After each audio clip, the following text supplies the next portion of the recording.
anyone, really anyone could do a survey interview. However, good qualitative interviewing, good open interviewing is way more difficult. Why? Well, in a survey interview, you have the questions on your questionnaire. You have to know it by heart and you have to work a bit on rapport. Whereas in an open interview, you have to do that. But you also have to improvise a lot more because the questions are open, meaning the answers are open as well. And they go literally anywhere. Interviewees talk about anything. And what you have to do, the techniques you have to use are probing them in order to bring someone back on the topic or to ask more specific kind of information. And that's what probing is. Probing is a way to get to information. And how? Well, by responding to replies from the interviewee in order to get more broader, more specific, more personal and clearer information. So a probe is not per se a question. A probe could be a lot more than that. And probing is not. What is it not? Well, probing is not posing as many questions as possible within a minute. So probing is not asking, what did you do today? Shopping with Nelly and yesterday? Nothing special, and last week? I wasn't finished yet. So probing is not that. Probing is not that. What is probing then? Well, in probing you have to give someone the opportunity to wander about.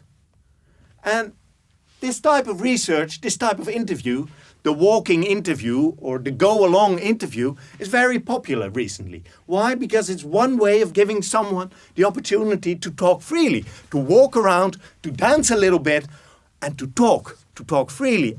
And so why don't you need to probe directly? Well, to give someone space, opportunity. And we could use the model of Tourangeau, which was originally designed for more survey interviews, but we could also use it for open interviews. And an interviewee should be given the opportunity to interpret the question first.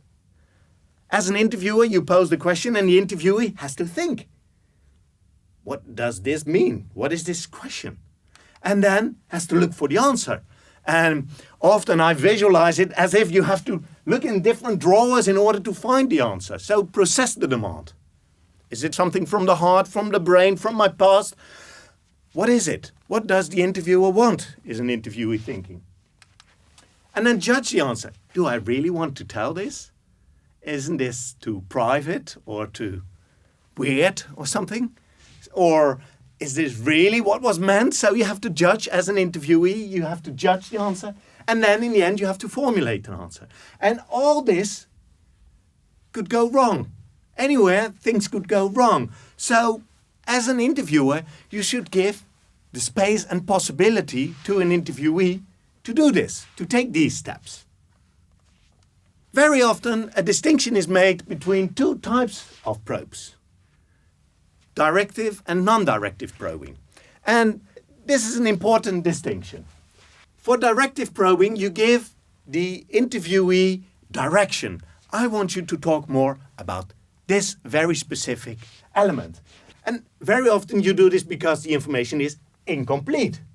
For instance, someone has been talking about how friends turned into acquaintances or touched upon it. And you as an interviewer want to know more about it. Well, then a directive probe is a probe like this. Can you explain why those friends turned into acquaintances? So you direct the interviewee. In a non-directive probe, you don't do that. You give the floor, the opportunity to the interviewee to wander around, to give his or her own answer. Like posing the question, can you explain that? Or, oh, continue please, or simply humming. Obviously, this is less directive than this one because there's a debt here. So, this is not just a dichotomy, it's more of a scale rather than black or white. Another important distinction is the distinction between directive and suggestive probes. And again, we have some sort of skills, not so much of a dichotomy. But if we visualize directive probing like this, meaning you give the interviewee a direction, but within that direction, there's a complete scope of possible answers. You can't answer anything, but it has to be on this topic. Whereas in suggestive probing, you only give a limited scope, a limited possibility of answering. So you already give a direction on the content of the answer rather than the answer itself. So what you do here is, for instance, on the example of how do friends turn into acquaintances, you give possibilities like, oh, because you never saw each other anymore, or something like that. So you give an answer as an interviewer. So then you're not just directing the topic, but you're directing the content of an answer. And here's an example of this. But let's look at this first. The interviewee says, I was really happy. And then, what do you do then? How do you probe? Well, very indirective, be silent. Do not give away or take your turn, your speech turn. No, just leave the turn with the interviewee. And in normal talk, we take turns, and then this interviewee, if you do not take the turn by just being silent, the interviewee will probably continue talking. So that's a very strong probing technique. Another one is just humming. And there are many, many ways how you could hum. And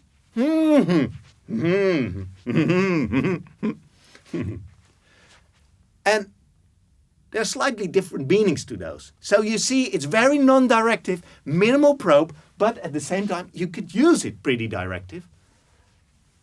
Repeating a little bit of a sentence, echoing or paraphrasing it. I was really happy. Happy? Happy? Oh, happy! Another probe is, can you explain that? A full sentence. Another question could be, why happy? What do you mean, happy? So you were happy, just stating it, repeating it and paraphrasing it again. Or this little suggestive one. You were happy because you won? I already given a reason here. You were happy because you won. So then the interviewee does not need to think or discuss it anymore. I already filled in the form. So beware of that. So how do we probe? What techniques can we use in order to probe properly? And there's a huge range of techniques. Let's look at this. There's active silence, there's humming, there's echoing. There's a comment you could use, an unfinished question, a question repetition, a request for There are too many. There are way too many. And if you are, as an interviewee, thinking while doing the interview about, okay, what type of probe do I need here?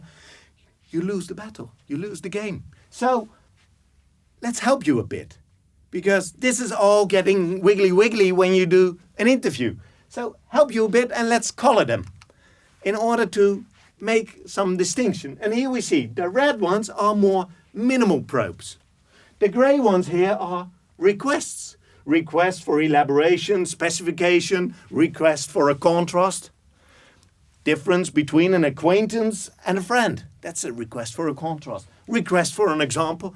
But how do you feel about this? A request for a feeling or request for someone's own opinion. What's your opinion on this then? And these are the really cool probing techniques, paraphrasing or summarizing or reflecting. And very often people forget that these are probing techniques, but they're very useful probing techniques. Paraphrasing or summarizing are really cool probing techniques. Why? Because people tend to forget they are probing techniques. It's not a direct question. It's not humming. No, it's using a mirror. This is what you said before, and please continue about this. Or did I understood it properly? So you are returning a bit as an interviewer, and it helps greatly in creating rapport. If your summary is correct, because if it's not correct, it will demolish your rapport directly. But if it's correct, it helps you in creating rapport, but at the same time, it offers a mirror. It's a great technique of showing, this is what you told me. Is there anything else we need? And the same accounts a bit for a reflection. But a reflection is pretty difficult because then you follow the path of the interviewee and it's more difficult. So this categorization helps us seeing that there are minimal probes, there are requests, and there are summaries and reflections, and there was a miscellaneous group. I didn't get it. What did you mean with this? Those are a bit negative ways of probing, and in another lecture I will say something about that.